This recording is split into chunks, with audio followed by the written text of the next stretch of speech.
Assalamualaikum Boboto, salam dunia. Saya doakan di hari ini teman-teman semua masih dikasih kesehatan dan keselamatan dalam menjalani segala aktivitasnya. Amin. Dan tema kali ini masuk di weekend, tentu kita akan bahas hal yang ringan saja, terutama dari locker room Persib ya kemarin setelah berhasil mengalahkan Persebaya Surabaya, tapi walaupun menang ada catatan-catatan khusus dari Luis Milla. Nah, apa saja itu? Langsung aja kita masuk di tema pembahasan hari ini. Baik, Boboto, sebelumnya kita ucapkan alhamdulillah karena Persib kemarin sudah meraih hasil maksimal kembali dengan skor 2-1 melawan Persebaya Surabaya. Namun tetap ada beberapa catatan dari Luis Milla di sini terhadap beberapa pemain. Nah, nanti juga ada kabar yang positif, tentu ada kabar yang mungkin menjadi tanda tanya untuk kita semua.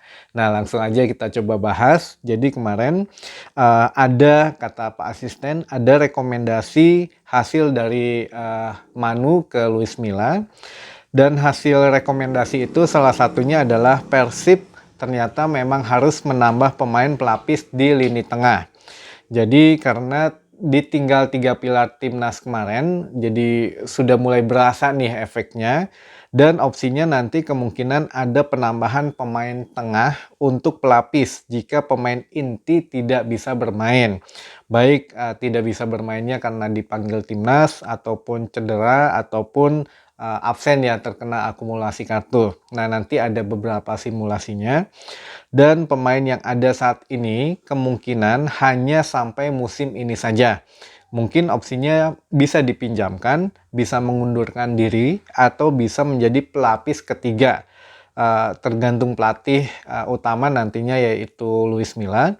Karena manajemen Persib kayaknya tidak akan melepas pemain jika pemain tersebut yang ada di Persib saat ini masih ingin bermain di Persib.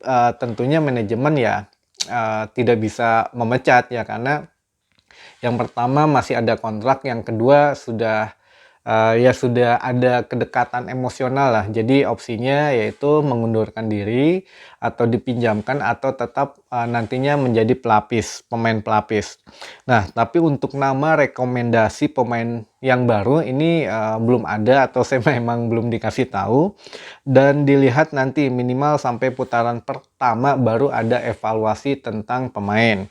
Dan hasil evaluasi di lini tengah Persib yang saat ini membutuhkan seseorang yang dapat memberikan umpan cepat dan yang berani masuk ke kotak penalti lawan. Nah ini menjadi salah satu evaluasi semalam menurut Pak Asisten dari Luis Milla.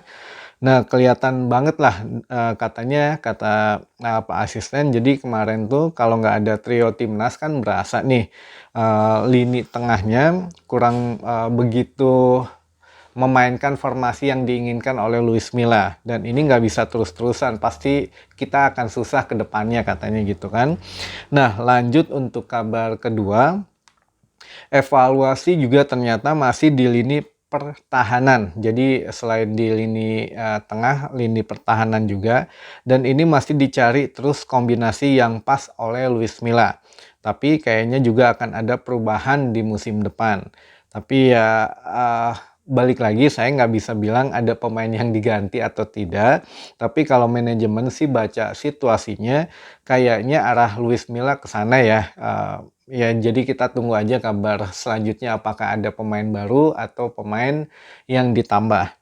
Dan kalau mengenai Luis Milla, kemarin juga saya coba tanya nih, ada apa sih sebetulnya yang insiden Luis Milla memukul bench pemain ya. Saya juga nggak melihat situasinya karena ya apa, kemarin juga saya nontonnya waktu skor 2-1 tidak dari awal karena masih ada kegiatan. Nah saya juga coba tanya karena lagi santer nih kabarnya kenapa Luis Milla marah-marah katanya kan. Jadi sebetulnya itu bukan marah, hanya meluapkan emosi saja. Tapi sebetulnya kata Pak Asisten, memang hal itu agak mengejutkan, dan yang diterima manajemen saat ini adalah sinyal Luis Milla masih geram dengan lini pertahanan Persib, entah dari gaya pemainnya atau dari penempatan posisi mereka yang dinilai tidak sesuai yang diharapkan oleh Luis Milla. Dan ya itu sedikit mungkin info tentang locker room Persib. Dan ini ada intermezzo buat Boboto semua. Mungkin teman-teman Boboto masih ingat ya mantan striker Persib Bandung pada tahun 2018, yaitu Jonathan Baumann atau Johnny Baumann. Dan sekarang ternyata dia sudah dikontrak oleh Barcelona. Nah, tapi bukan Barcelona FC, tapi Barcelona SC.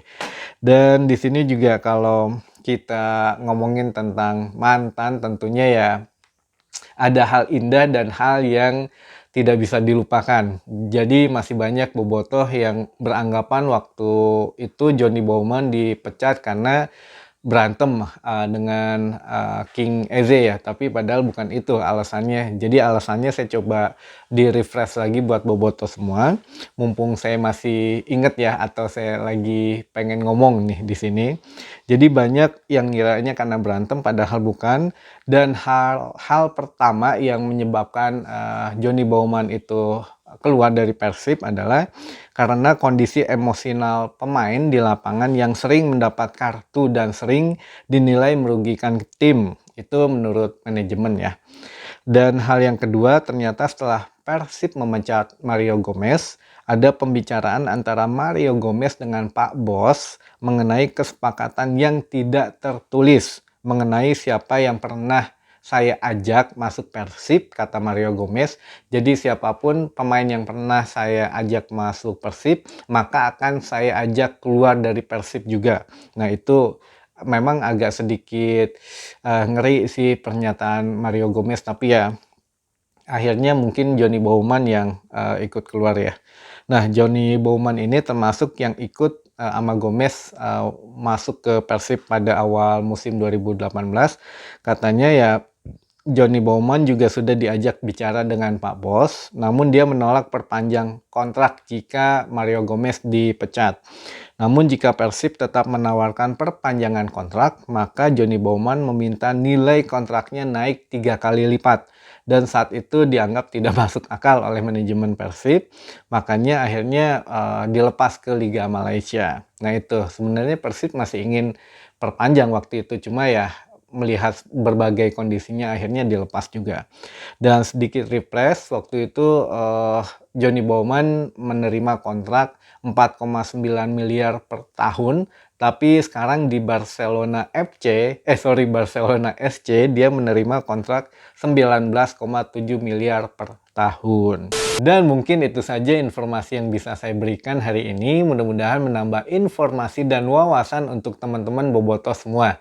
Dan terima kasih tentunya untuk yang sudah subscribe, yang sudah like, yang sudah komen, yang sudah ikut share video ini di platform media sosial lainnya. Mudah-mudahan menambah amal ibadah teman-teman semua karena menjadikan saya semakin semangat lagi untuk membuat konten tentang Persib Bandung yang positif tentunya. So, sampai ketemu lagi di info selanjutnya. Assalamualaikum bobotoh, salam dunia.